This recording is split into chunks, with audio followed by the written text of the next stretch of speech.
Welcome back. When I was an altar server at St. James Church in Totowa, Father William Wall used to come from Patterson to celebrate one or two masses every weekend. Father Wall was the founder of the Mount Carmel Guild in Patterson, where his ministry was to men who were addicted to alcohol and, in many cases, homeless.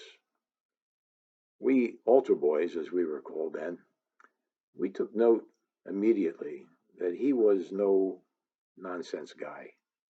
Not that he was mean or even that he didn't have a sense of humor, but he was what my mother would call a tough customer. Probably because he was used to dealing with men who often didn't want to listen to him and had to be convinced.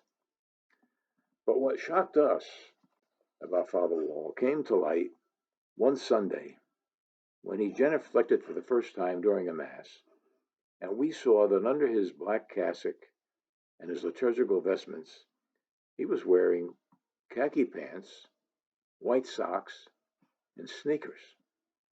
We had never seen such a thing. A priest in our young minds was a man who wore a black suit, black socks, black shoes, and drove a black car. What could it mean when a priest dressed like everyone else? Well, we were too young to understand that the priest had to relate to the church and to the wider community in more than one way.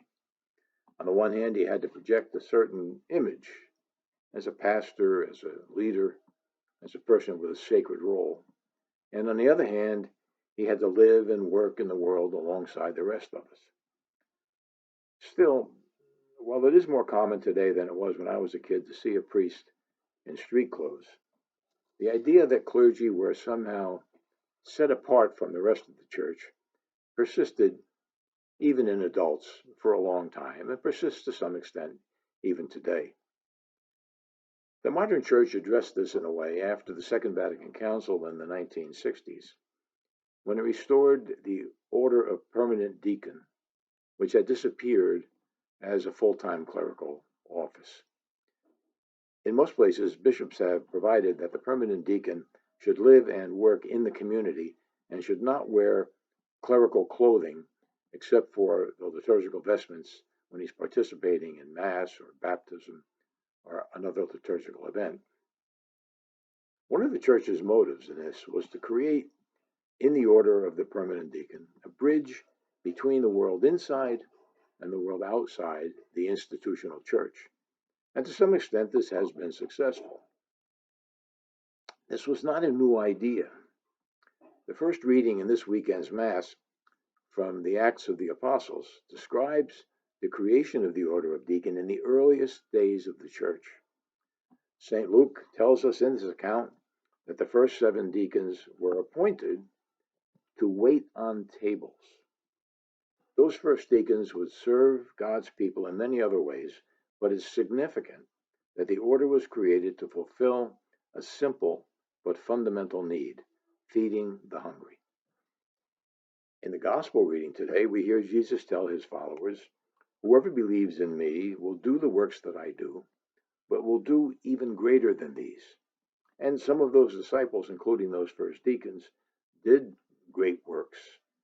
They spread the gospel throughout the world as they knew it in a matter of only a few decades.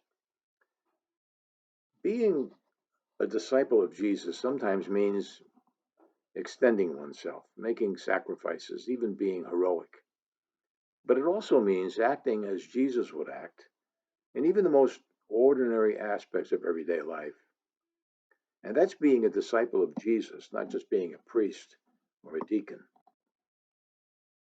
One thing we have learned during this pandemic is that while we depend on the healthcare professionals, hospital staffs, and first responders who put their lives on the line, we also depend on the many others who perform small acts of generosity, without which society would be even more traumatized than it is.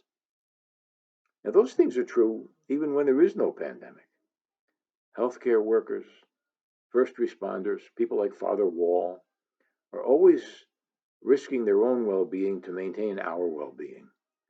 And the rest of us always benefit, perhaps more than we realize, from the small acts of kindness by friends, neighbors, strangers that help make life more bearable.